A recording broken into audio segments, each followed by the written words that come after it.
Hello in each of everyone. I am Godwin Fricks Mariano, together with my co-discussant, Miss Liberty Ann Oreero and Mr. Aldrin Jan Midadero.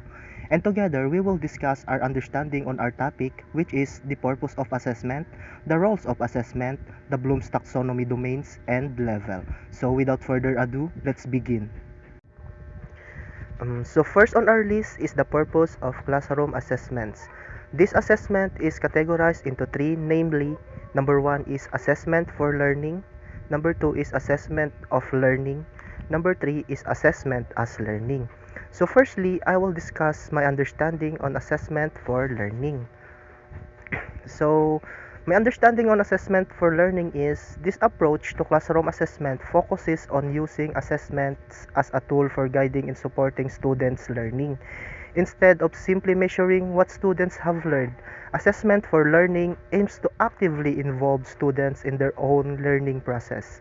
It involves ongoing formative assessments that provide feedback to both students and teachers, highlighting areas of strength and areas that need improvement.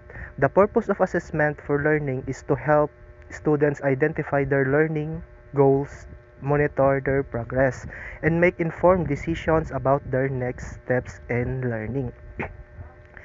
So number two is the assessment of learning. So this type of classroom assessment is commonly known as summative assessment, and it is used to measure what students have learned at the end of a unit course of a school year. Its primary purpose is to evaluate and judge the level of student achievement in relation to specific learning outcomes or standards.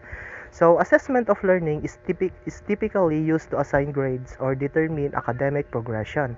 It provides a snapshot of students' knowledge and skills at a particular point in time and is often used for accountability purposes. So, for example, comparing students' achievement across schools or districts. So, number three is assessment as learning. So, this approach to classroom assessment views assessment as an integral part of the learning process itself.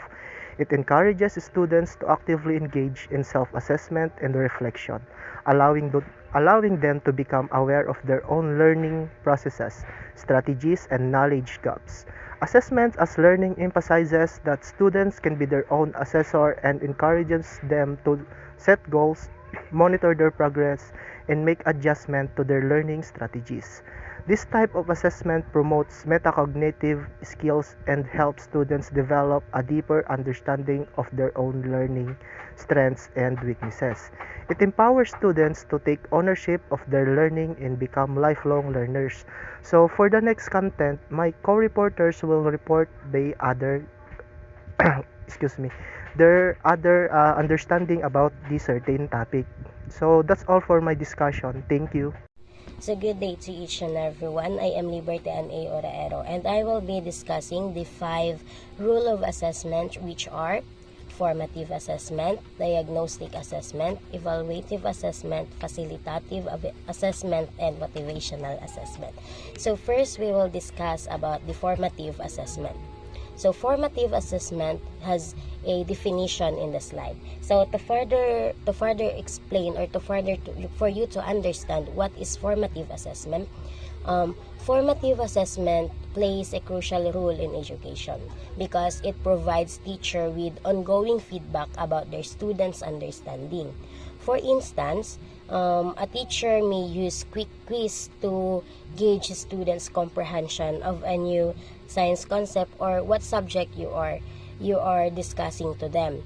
So based on the result, the teacher can adjust their instruction to address areas where students are struggling, ensuring that everyone has a solid foundation before moving on.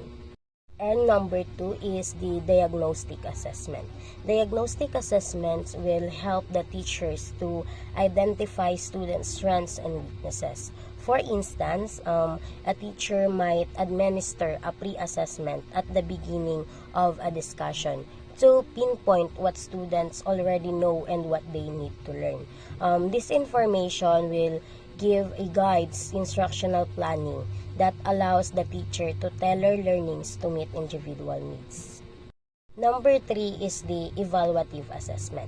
So evaluative assessments are the final exams or the project assessments that are used to assign grades and certify learning outcomes. For example, at the end of a history course, students complete a comprehensive exam. So their scores on this assessment will determine their final grades and certify that they have met the course's learning objectives.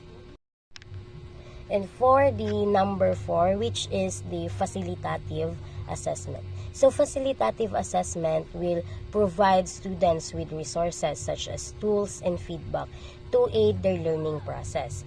As an example, an online language learning platform might offer interactive exercises and instant feedback on pronunciation, helping learners to improve their language skills in a self-paced manner.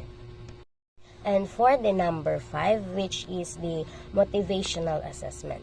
Motivational assessment is focusing on fostering a positive learning environment and intrinsic motivation.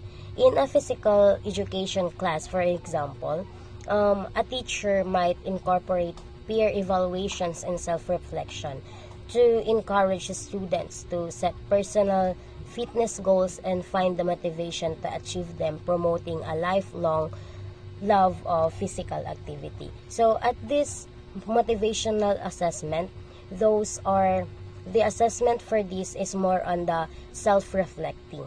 Let's proceed to the Bloom's taxonomy, and under the Bloom's taxonomy, we have 3 domains. Namely, first is cognitive, which focuses on the knowledge.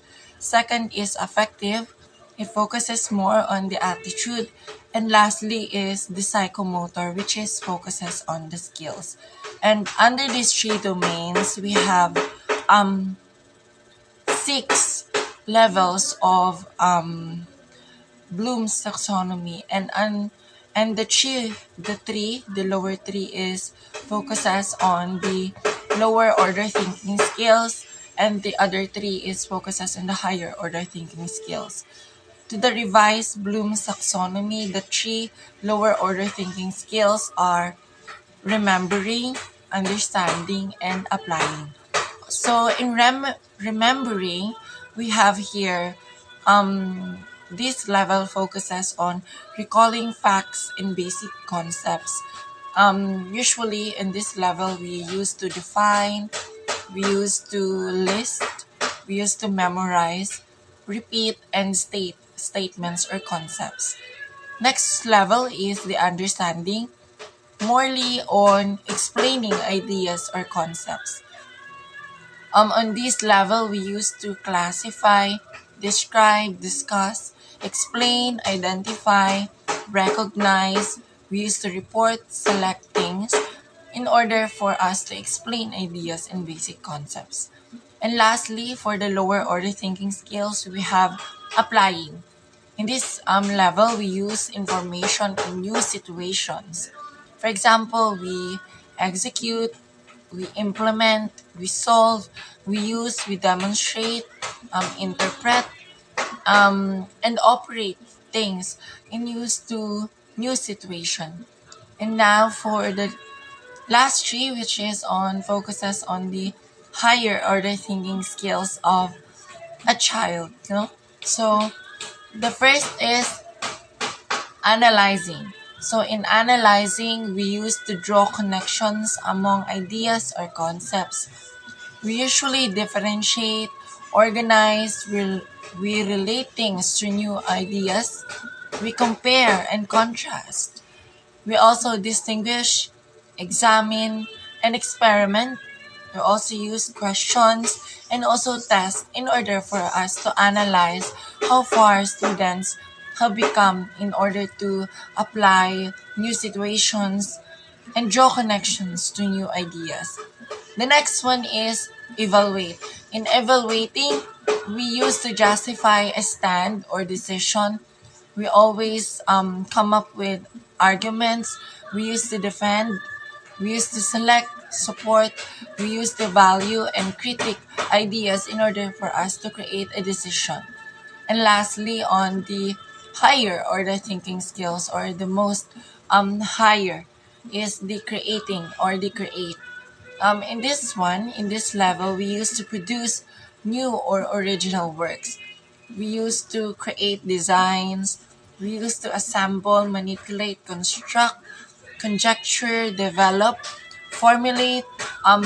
We used to write, because in this one we used to create. So we are the authors. And the last one is we used to investigate in order for us to produce new outputs, to produce original works. So in this one, we identify the strengths and weaknesses of our students. So that's the last level. We have finally, for our summary, we have the Bloom's taxonomy. Under the cognitive, affective, and psychomotor, we have 6 levels, namely remembering, understanding, applying, analyzing, evaluating, and creating. That's all, and thank you so much.